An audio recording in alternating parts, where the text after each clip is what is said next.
Hello everyone, my name is Mangesh और आपका मेरे यूट्यूब चैनल पे स्वागत है। आज के वीडियो में हम बात करने वाले हैं Linux zero to hero series के बारे में, जो डेवऑप्स इंजीनियर्स को हेल्प करेगा to learn Linux operating system. अब ये जो सीरीज़ है, ये नियरली अबाउट 20 दिन तक चलेगा, जो आपको हेल्प करेगा to understand the Linux operating system from system administrator level. अब लिनक्स ऑपरेटिंग सिस्टम क्या होता है, किस तरीके से वर्क करता है, ये सारी चीज़ें आज और आने वाले वीडियोस में हम देखेंगे। अगर आप न्यू हो मेरे यूट्यूब चैनल पे, so please subscribe this channel and share with your friends. अगर आपको कोई भी डाउट है तो आप मुझे मेरे कमेंट बॉक्स में लिख सकते हो, मैं आपको हेल्प कर दूंगा। मेरा नाम है मंगेश और मुझे टोटल 6 इयर्स का एक्सपीरियंस है in the cloud and as a DevOps engineer. तो चलो अपना वीडियो स्टार्ट करते हैं। तो आज के वीडियो में हम बात करने वाले हैं कि ये जो Linux zero to hero series है, इस सीरीज़ में हम क्या क्या पढ़ने वाले हैं। ओके, तो फर्स्ट डे में हम सीखेंगे कि लिनक्स क्या है, इंट्रोडक्शन ऑफ लिनक्स। तो लिनक्स ऑपरेटिंग सिस्टम के बारे में हम जानेंगे कि किस तरीके से वो वर्क करता है, उसका बैकग्राउंड क्या है, किस तरीके से वो आया, उसका हिस्ट्री क्या है। ये सारी चीज़ें हम लिनक्स ऑपरेटिंग सिस्टम के बारे में देखेंगे, जिसमें उसने किस तरीके से इवॉल्व किया वन बाय वन, जैसे Ubuntu, CentOS, then Red Hat, ये डिस्ट्रीब्यूशंस किस तरीके से आए, फिर वो किस तरीके से आपके ओवर द क्लाउड गया और सर्वर एनवायरनमेंट्स में गया। उसके बाद हम देखेंगे file hierarchy of Linux operating system, जिसमें जो फाइल हायरार्की होती है, मतलब एक पर्टिकुलर ऑपरेटिंग सिस्टम का फाइल किस तरीके से मैनेज होता है, किस तरीके से उसको स्ट्रक्चर्ड किया गया है। ठीक है, ये सारी चीज़ें हम लिनक्स ऑपरेटिंग सिस्टम के बारे में सीखेंगे, जिसमें slash bin, slash E T C, slash home, slash root, slash var, slash M N T, slash media. तो ये जो फाइल स्ट्रक्चर्ड है, इस फाइल स्ट्रक्चर के बारे में हम डिटेल्ड में डे 2 में सीखेंगे। उसके बाद हम सीखेंगे डे 3 में कि virtualization and installation of your Linux operating system. अब वर्चुअलाइजेशन क्या है, वर्चुअलाइजेशन किस तरीके से वर्क करता है, प्लस हमें इस लिनक्स ऑपरेटिंग सिस्टम का सेटअप करना पड़ेगा हमारे लोकल सिस्टम में, आपके लैपटॉप में। ये सारी चीज़ें हम डे 3 में सीखेंगे। मीन्स आप अगर इसका प्रैक्टिस करना चाहते हो अपने लोकल सिस्टम में, तो एक वर्चुअल मशीन कैसे बनाते हैं, उस वर्चुअल मशीन का क्या कॉन्फ़िगरेशन होना चाहिए, फिर वर्चुअल मशीन्स क्या होती है, तो वर्चुअलाइजेशन के बारे में प्लस उसका इन डेप्थ ऑफ नॉलेज आपको डे 3 में सीखने को मिलेगा। उसके बाद हम सीखेंगे डे 4 में मैनेजिंग फाइल्स एंड डायरेक्टरीज। तो लिनक्स ऑपरेटिंग सिस्टम ये कमांड लाइन ऑपरेटिंग सिस्टम है, जिसमें आपको सारी चीज़ें मैनेज करनी पड़ती है कमांड से।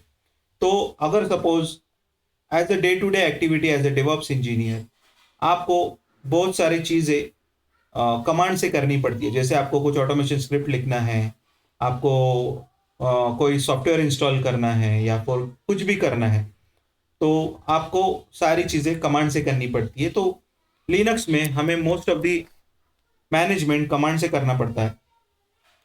तो वहाँ पे various file management commands like CP, MV, RM, LS, so on. So ये कमांड्स किस तरीके से वर्क करती है, आप उसको किस तरीके से मैनेज कर सकते हो, ये सारी चीज़ें हम फाइल्स एंड डायरेक्टरीज में पढ़ेंगे।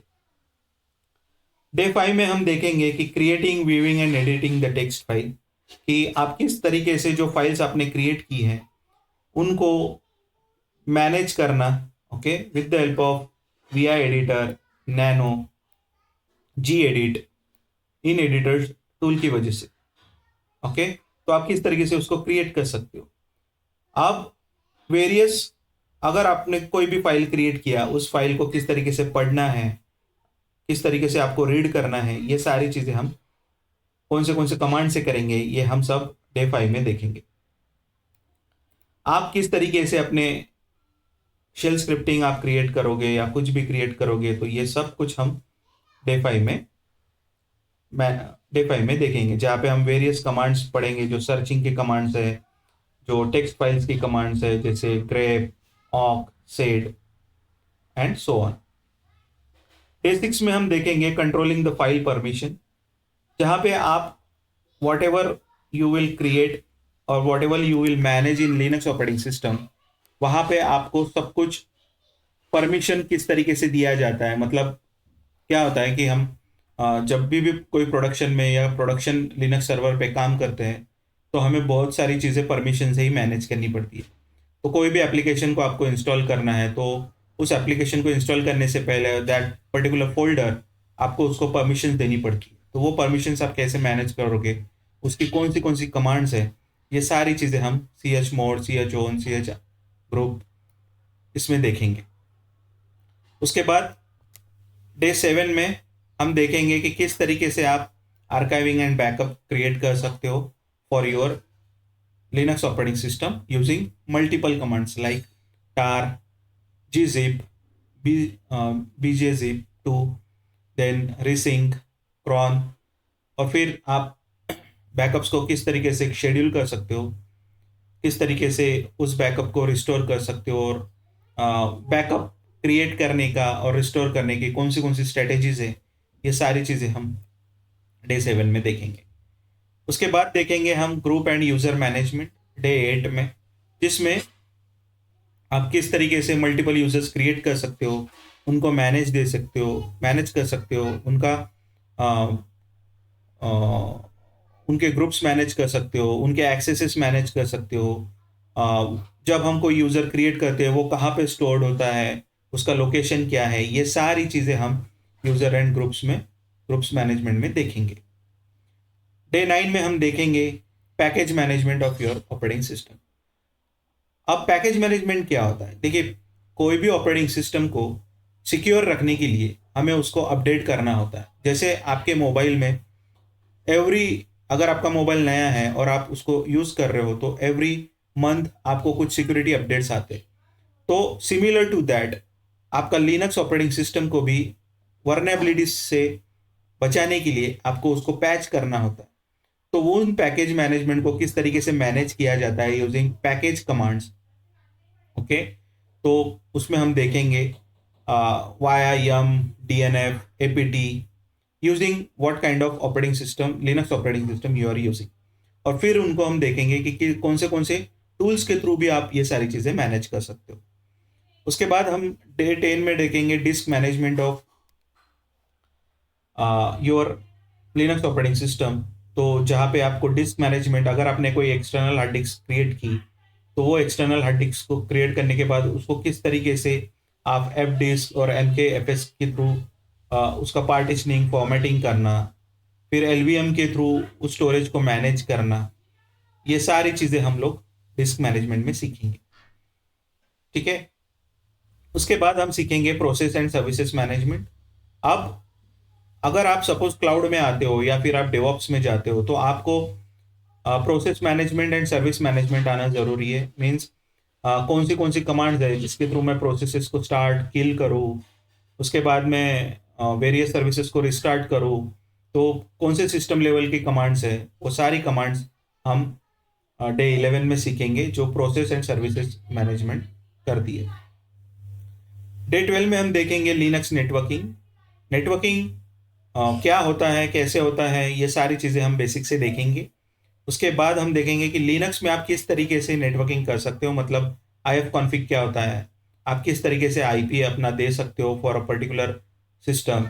अगर लिनक्स ऑपरेटिंग सिस्टम है तो आपको IP देने के बाद अगर आपको उसका DNS रिजोल्यूशन करना है, तो कौन से फाइल्स में आपको जाके चेंजेस करने पड़ेंगे, आपको DNS सर्वर्स के नेम देने हैं तो कौन से फाइल्स में जाके चेंजेस करना पड़ेगा, ये सारी चीज़ें हम लिनक्स नेटवर्किंग में देखेंगे। और लास्ट हम पढ़ेंगे शेल स्क्रिप्टिंग। मीन्स अब shell scripting is a part of Linux.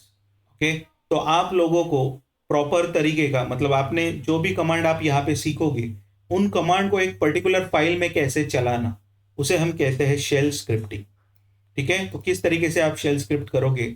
अब शेल स्क्रिप्टिंग का यूज मोस्ट प्रोबेबली होता है और मेनली होता है आपके डेवऑप्स में ऑटोमेशन के लिए। मतलब अगर आप कोई डे टू डे टास्क कर रहे हो, जैसे बैकअप लेना और बैकअप शेड्यूल करना और उस बैकअप को ऑटोमेटिकली रन करना, वो सारी चीज़ें आप शेल स्क्रिप्टिंग से सीखोगे। तो shell scripting is a very useful tool to work in Linux operating system. तो ये हमारा रोड मैप रहेगा to learn the Linux operating system and our Linux zero to hero series. अगर आप मेरे चैनल पे नए हो और आप इस चैनल से कुछ सीखना चाहते हो, तो kindly subscribe this channel and do press the bell icon to get the latest updates on my YouTube channel. So thank you everyone for watching this video. We will meet on next video. Thank you.